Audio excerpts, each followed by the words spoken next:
Good day and welcome back to another DBZ Dokkan battle video. In this video we're going to be taking a look at the last Memorial Battle Stage 6 for the movie edition, at least for now, for DBZ Dokkan battle, and we're going to be taking a look at the legendary Broly fight.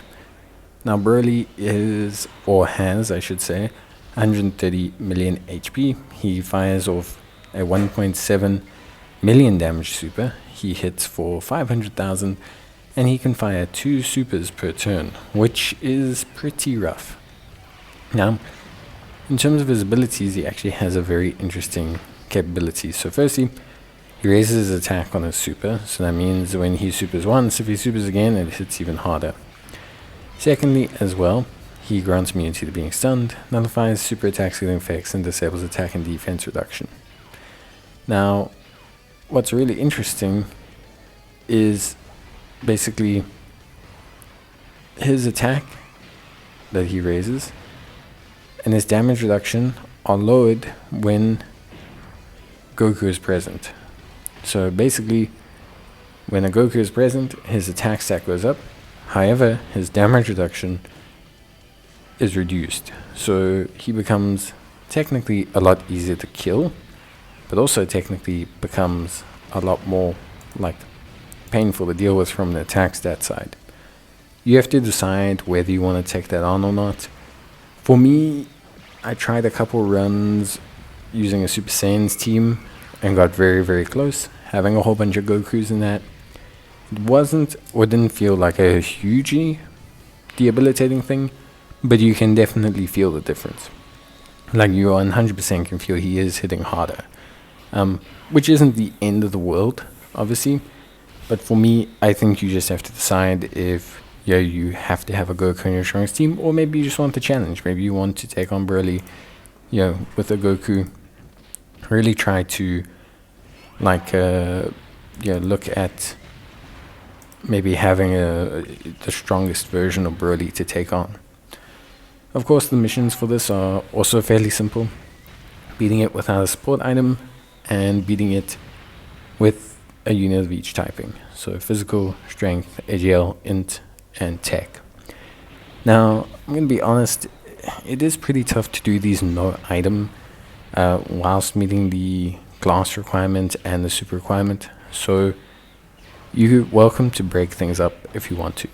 If you want to do the typing requirement but then use items, if you want to do the no item run with just whatever strongest team you have that you believe will do the no item run without worrying about the typing requirements, then you're welcome to do that.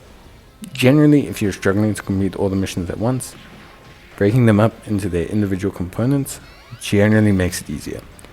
For example, you can go a super heavy int lineup to try and prevent damage during the no item run, or for the all types run, you can just use items, which tends to make your life easier. So it's a give and take situation where I think a lot of the times players can choose freely how they want to tackle things, more so rather than trying to specifically focus on clearing the event all at once. For me, overall, I thought it was pretty fun, pretty challenging. I do think it is a really nice team that I've got here. Turles is great, damage reduction is pretty high. Int, Broly, great because of his type advantage and his damage reduction. Although it is the TEQ INT Broly, for whatever reason his super is not AoE, and I think that's for good reason.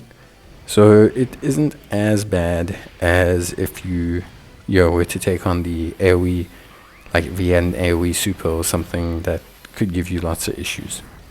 So you do actually have a pretty decent semblance of when things are going to happen and what you're going to do to kind of take them out. So we've got double tech Brolys. I just really wanted to try out a double tech Broly team. The int Broly is great. The AGL Frieza covers very nicely.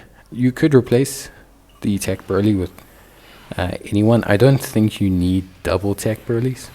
I just really wanted double tech Brolys. You could probably use the AGL Broly and adjust the team as necessary. I think that would be fine. AGL Broly is also really good. Just depends on your dupes in them, but he should be fine. Ideally, you need the Golden Frieza to tank, and you need 1 TEQ Broly. So that can be a friend one. Linked up the INT Broly, that'll keep you 1 rotation safe, and then you can kind of link up whoever you want with AGL Frieza and see how things go from there.